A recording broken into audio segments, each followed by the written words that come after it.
കുഞ്ഞിന്റെ 21 വയസ്സ് വരെ. എന്താ 21 വയസ്സിന്റെ പ്രത്യേകത? അതുകൂടെ മനസ്സിലാക്കിക്കോളൂ. നമ്മുടെ തലച്ചോറ് 4 ലോബുകളാണ് സൈക്കോളജിയിൽ പറയുന്നത്. Frontal lobe, parietal lobe, occipital lobe, temporal lobe, ഇങ്ങനെ 4 ലോബുകളാണ്. ഈ ഫ്രണ്ടൽ ലോബ് എന്ന് പറഞ്ഞാൽ നമ്മുടെ ഈ ഭാഗം, എല്ലാവരും കാണുന്നില്ലേ, ഈ ഭാഗമാണ് ഫ്രണ്ടൽ ലോബ്.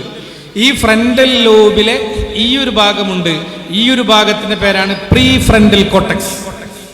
ഈ പ്രീ ഫ്രണ്ടൽ കോർട്ടക്സിന്റെ പ്രത്യേകത എന്ന് പറയുന്നത്, ഒരു മനുഷ്യക്കുഞ്ഞ് ജനിച്ചു കഴിഞ്ഞാൽ അവന്റെ തലച്ചോറിന്റെ വളർച്ച പരിപൂർണമാകുന്നത് അവന്റെ 21ാമത്തെ വയസ്സ് വരെയാണ്. ഏത് വളർച്ച? ഫ്രണ്ടൽ ലോബിലെ പ്രീ ഫ്രണ്ടൽ കോർട്ടക്സിന്റെ വളർച്ച. ബാക്കി എല്ലാ വളർച്ചയും കുഞ്ഞിന്റെ 3 വയസ്സോടുകൂടെ പരിപൂർണമാകും. എങ്ങനെ നമ്മുടെ കുഞ്ഞിനക്ക് 3 വയസ്സാകുമ്പോൾ തലച്ചോറിന്റെ ബാക്കി 3 ലോബുകളുടെയും വളർച്ച കംപ്ലീറ്റ് ആയി. എന്നാൽ ഇനിയും വളർന്നുകൊണ്ടിരിക്കുന്നത് ഫ്രണ്ടൽ ലോബിലെ പ്രീ ഫ്രണ്ടൽ കോർട്ടക്സ് ആണ്. അതിന്റെ വളർച്ച ഒരു 21 വയസ്സോടുകൂടെ, മാക്സിമം പോയാൽ ഒരു 23 വയസ്സോടുകൂടെ തീരും. പിന്നെ നമുക്ക് ശീലിച്ച ശീലങ്ങളെ മാറ്റണമെങ്കിൽ വലിയ പ്രയാസമാണ്. നമ്മൾ ശീലിച്ചു കൊണ്ടുവന്ന ഒരുപാട് വേണ്ടാത്ത ശീലങ്ങൾ മക്കൾ ശീലിച്ചു വന്നിട്ടുണ്ടാകും. മക്കൾക്ക് ഒരുപാട് വേണ്ടാത്ത ദുശീലങ്ങളും പല സ്വഭാവങ്ങളും പല പെരുമാറ്റങ്ങളും ഉണ്ടാകും. 21, 23 വയസ്സ് കഴിഞ്ഞാൽ പിന്നെ അതിനെ മാറ്റിയെടുക്കണമെങ്കിൽ വലിയ പാടാണ്, വലിയ പ്രയാസമാണ്. അതിന് മുമ്പാണെങ്കിൽ വലിയ സുഖമാണ്. ഇപ്പം ഞാനൊരു കൗൺസിലറാണ്, സൈക്കോ തെറാപ്പിസ്റ്റാണ്. എൻ്റെ അനുഭവത്തിൽ ഇത് വളരെ ബോധ്യമാണ്. ഈ പ്രായം കഴിഞ്ഞ ഒരു കുട്ടിയെ നമുക്ക് നന്നാക്കി എടുക്കണമെങ്കിൽ ഒരു പക്ഷേ 1 or 2 തെറാപ്പി ഉണ്ടൊന്നും റെഡി ആവില്ല. ചിലപ്പോൾ നമ്മൾ റിപ്പീറ്റായി ചെയ്യേണ്ടി വരും. നേരെ മറിച്ച് പ്രായമാവാത്ത ചെറിയ മക്കളാണെങ്കിൽ അവരെ നമുക്ക് ഒറ്റ സിറ്റിങ്ങിൽ ഒരു അരമണിക്കൂർ കൊണ്ട് തെറാപ്പിയും കൗൺസിലിങ്ങും കഴിഞ്ഞ് ഫ്രീ ആയി വിട്ട് എന്നേക്കുമായി അവർക്ക് അതിൽ നിന്ന് മോചനം നേടാനും പറ്റും. അതുകൊണ്ട് ഈ പ്രായം വളരെ പ്രധാനമാണ്. അതുവരെ നമ്മൾ അവരെ പരിശീലിപ്പിക്കണം.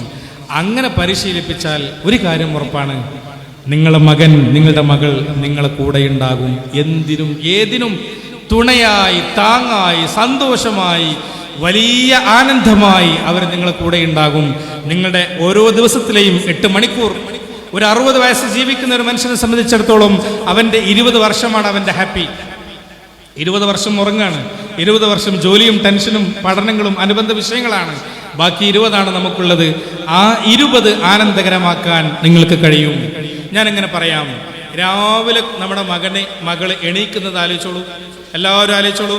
ഹൈസ്കൂളിൽ പഠിക്കുന്ന, ഹയർ സെക്കൻഡറിയിൽ പഠിക്കുന്ന മുതിർന്ന ആൺകുട്ടിയും പെൺകുട്ടിയുമുള്ള ഓരോ മാതാപിതാക്കളും ശ്രദ്ധിക്കേണ്ടത്, നിങ്ങളുടെ മകനും മകളും കിടന്നുറങ്ങിയ ബെഡിൽ നിന്ന് എണീറ്റ് കഴിഞ്ഞാൽ അവരുറങ്ങിയ ബെഡ്ഷീറ്റ്, അവരുറങ്ങാൻ ഉപയോഗിച്ച പില്ലോ, അവർ പുതച്ച പുതപ്പ് അവർ തന്നെ സ്വയം മടക്കി വെക്കാൻ നിങ്ങൾ പരിശീലിപ്പിച്ചിട്ടുണ്ടോ? അതല്ല ഉമ്മയായ നിങ്ങൾ 10 മണിക്ക് ബ്രേക്ക്ഫാസ്റ്റ് കഴിഞ്ഞ് പാത്രങ്ങൾ മുഴുവനും കഴുകാൻ വേണ്ടി ബൈസിനിലേക്ക് വെച്ച് ശേഷം നിങ്ങൾ ഒരു ചൂലെടുത്ത് ഓരോ റൂമിൽ കയറി ഇറങ്ങി മൂപ്പിട്ട് തുടക്കുന്ന സമയം നിങ്ങൾ മടക്കി വെക്കുന്നതാണോ നിങ്ങളുടെ ശീലം?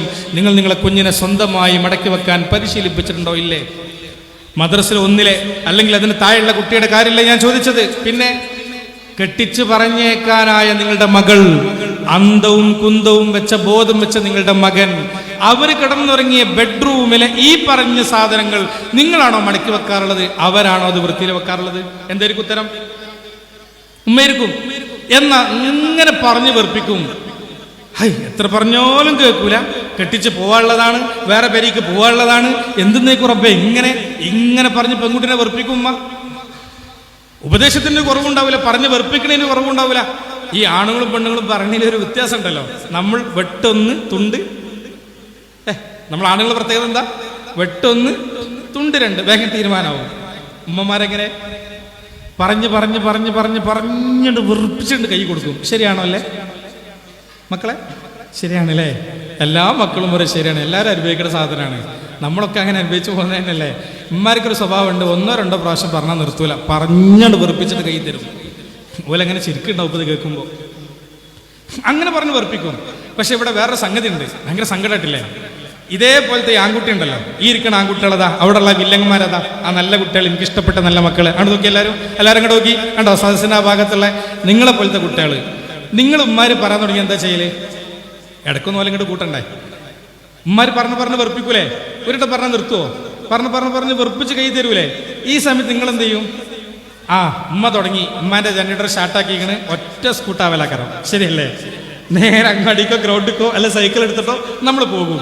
അപ്പൊ ഉമ്മക്ക് ദേഷ്യം കൂടും. ഉമ്മ കാര്യമായിട്ട് എന്തെങ്കിലും അടുക്കള പണിന്റെ സമയത്തൊക്കെ ഇങ്ങനെ പറയുണ്ടാവും. തിരിഞ്ഞു നോക്കുന്ന സമയത്ത് ഞാൻ പറഞ്ഞതൊക്കെ വെറുതായി, ഓരെപ്പോഴോ സ്ഥലം കാലിയാക്കിക്കണ്. അപ്പൊ പിന്നെ ദേഷ്യമാവും. ഈ ദേഷ്യ സങ്കടം പിന്നെ ആർക്കാ കൊടുക്കുക?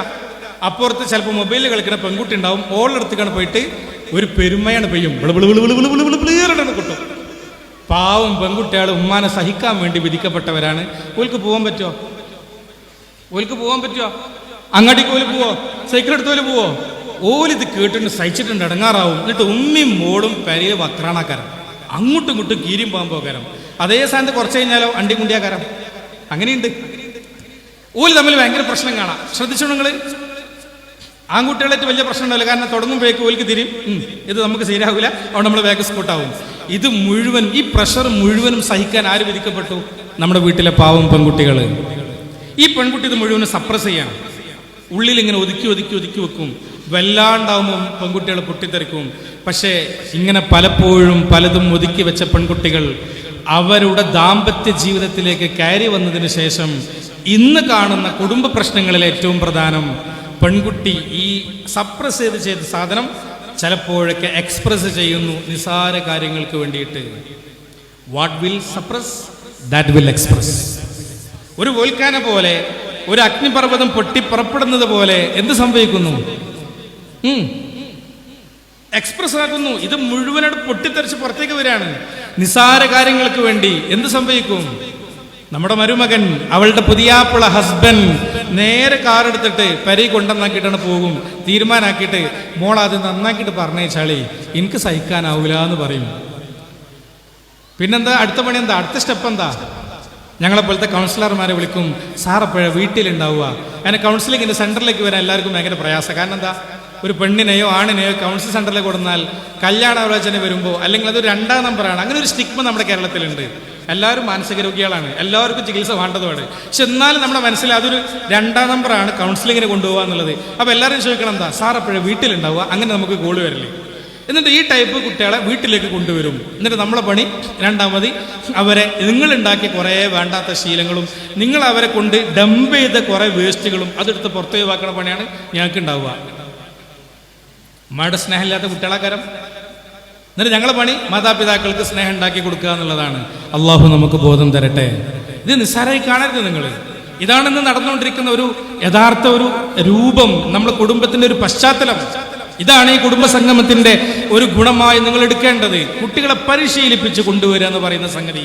ഞാൻ രാവിലെ എണീറ്റതിന്റെ ബെഡ്ഷീറ്റും ആ ഒരു പില്ലോയും ആ ഒരു പുതപ്പുമാണ് പറഞ്ഞത്. അവർ വാഷ്റൂമിലേക്ക് പോയി തിരിച്ചു വന്നാൽ, മോനെ മോളെ ആ ബെഡ്ഷീറ്റിന്റെ തലഭാഗം ഒന്ന് പിടിച്ചേ, ഒന്ന് മടക്കി വെക്കാൻ. ആ പുതപ്പിന്റെ തലഭാഗം ഒന്ന് പിടിച്ചേ. 2 പേരും കൂടെ ഒന്നിങ്ങനെ മടക്കിയിട്ട് ഒരു 7 ദിവസം ഒരു ഉമ്മയോ ഒരു ഉപ്പയോ അല്ലെങ്കിൽ മുതിർന്ന ഇത്താത്തയോ ഇത്തരത്തിലുള്ള മക്കളെ കൂടെ 10 വയസ്സായോ അല്ലെങ്കിൽ 7 വയസ്സ് കഴിഞ്ഞാലുള്ള കുട്ടികളുടെ അവരെ കൊണ്ട് ഇങ്ങനെ ചേർത്ത് പിടിച്ച് അവരെ കൊണ്ട് ചെയ്ത് പരിശീലിപ്പിച്ചാൽ 8ാമത്തെ ദിവസം സ്വന്തമായി അവളും അവനും ആ ബെഡ്ഷീറ്റ് മടക്കി വെക്കും. വെക്കുമല്ലേ നിങ്ങൾ പറ? വെക്കുമല്ലേ നിങ്ങൾ പറ? നിങ്ങൾ എന്നെ വിളിച്ചോളൂ, ഞാനതിന് പരിഹാരം ഉണ്ടാക്കി തരാം. വെച്ചിരിക്കും. പക്ഷെ നമ്മൾ അങ്ങനെ പരിശീലിപ്പിച്ചിട്ടില്ല. എന്നാ പറഞ്ഞു വെറുപ്പിക്കും, കുറ്റപ്പെടുത്തും. അതും നന്നായിട്ടുണ്ട് താനും.